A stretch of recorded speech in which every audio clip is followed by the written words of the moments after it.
never catch him while I'm this small. Alright. Good morning. You can't really see it, but I have garlands up, which is why there's like random twinkly lights over there because it's almost Christmas. If you watched my video towards the beginning of the year talking about my goals for the year, you will know that one of my goals was to stop getting text messages from everybody. You'll know that one of my goals was to get the F visa. So if you don't know, all English teachers are on the E2 visa, which is just solely for like teaching like English conversation. It's very narrow. So the point is I can't do any other extracurricular work. If I wanted to tutor, I can't. If I wanted to, I don't know, just do other things and get paid for them, I cannot. With my goal of actually getting a job at like a Korean company doing some sort of work, I'm going to need a different visa. While you can get sponsorship from a company, it's a lot better if you get the Sacred F visa, which I am on my way to get today. There's multiple types of F visa. There's like 12 different types of visa. It's horribly confusing. I'm gonna try and get the F2-7, which is basically the one where if you have enough points, you can get this visa and you can do whatever you want legally, obviously, in terms of like work. Like I can go tutor, I can do jobs on the side, like translation, I don't know, whatever I want to do. But also in the future, it makes me a lot more attractive to potential employers and opens up a lot more opportunities for me because the visa that companies can give you is a bit finicky, a bit narrow. It's just easier if potential applicants have the F visa. So I want it. It's the dream. It's the dream. In Seoul right now, we're on level 2.5, which means that there is, you're not allowed to sit in a coffee shop and drink coffee. So I just ran and got some downstairs and I'll have to drink it while I talk. And my croffle. I have a croffle too, because the key to success is starting with good food. As I mentioned before, the F2-7 is the point-based one. So there's this huge list of different things, all these different categories. If you get 80 points or above, you are then eligible to go get your visa. But I believe you have to be on the same visa for 3 years to even be eligible for the point system in the first place. Though, don't quote me on that, I'm confused. So this year I took the TOPIK exam and I got a level 4, so that means that I get points for that. And they also changed the rules as of December 2nd. So right now I think I should be eligible for around 100 points for my F2 visa, which like thank God. And I'll like walk through that in a second because it's just so obtuse and like crazy. Imagine, if you will, sitting down to your morning coffee, turning on your home computer. So I printed out the official point system thing. So let's start off with age. So if you're anywhere from 18 to 24, you get 23 points. If you're 25 to 29, you get 25 points. And if you're 30 or above, your points start going down. Okay, so I'm 25, so I get 25 points. You do have to renew this visa. So as you age, your points will lessen, which is like terrifying. So then we have education. And you have like from a specialty school, a normal like bachelor's degree, master's degree, and then doctorate degree, and you get points for those. You were in like, I don't know, STEM fields, you get more points by like 2 or 3 more points than if you were just doing the arts. I have my bachelor's degree in liberal arts, so I get 15 points there. Next section is your Korean proficiency. There's 5 levels. And so I am on the 4th level, which means I get 15 points for my Korean proficiency. And that can be proven either through taking the TOPIK, like I did, the Korean proficiency test, or by taking the Korean state classes.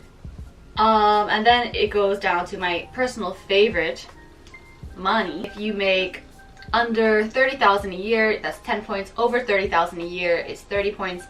Over 40,000 a year, 40 points, and so on. I make over $30,000 a year, so I get 30 points for that section. I have to pay rent though, so don't think I'm like bougie out here. I don't know how many points that is for me right now. I can't do math, I'll put it on the screen. And then you have like this page, which is just like extraneous things. You do like volunteer activity. Did you complete the KIIP, which is the state program? 10 extra points for that. Were you recommended by the government? And there's this section that rewards you for being at a good school. If you went to a good school either within your country or in the world, you can get extra points. And that also is higher by degree. So I went to UVA, which is like in the top 500 in the world. I'm sorry. I'm just like, thanks for paying, Mom and Dad. So it's in the top 500 in the world. So if you print it out on a website and bring it to them, I will get an extra 15 points, which should put me at 100 points. And then there's also a section where you can get demerits based on like if you did bad things and like needed to have fines and stuff. But I have never done a bad thing in my life, so it doesn't apply to me. From 80 to 99, you're only eligible for like within 1 year. If you have 100 to 130-ish, you can get either 1 year or 3 years, and then 130 or over, you can get 3 or 5 years. So that's the tea. This is, I have to bring this with me. This is one of the many documents I have had to prepare. Are you ready to get into this huge file folder? In fact, both local San Francisco papers are investing a lot of money to try. So you should bring a copy of the list. Here I have a copy of my employee agreement. Well, this is my actual employee agreement. I have my housing agreement. I have my passport. I have, what the hell is this? These 2 tax forms that I had to get from the tax office. 납세증명서 and the 소득금액증명.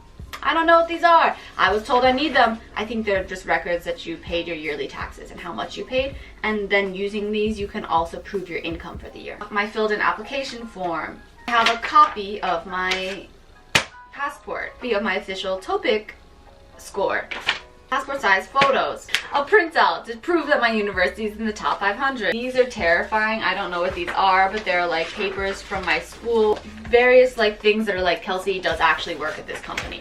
So these are all the papers I have.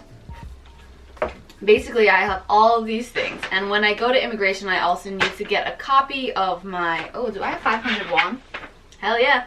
I need a copy of my diploma, which they do have at immigration since I had to give it to them already when I got my original E2 visa. And that's going to be about 300 won. You can't just pay them in cash because corruption. So you need to get little like tickets that are like, this is a ticket worth 300 won. This revenue stamps, I believe they're called. I'm going to leave early and get a copy of my diploma from the 7th floor in immigration. They have that on file. They'll just give it to you. Apparently it takes like 10 minutes, no problem. Obviously you need to bring your ARC with you. And then I also have like $130 in cash. I believe it costs $100 to get your visa and $30 for them making you a new ARC. Oh, my cropple.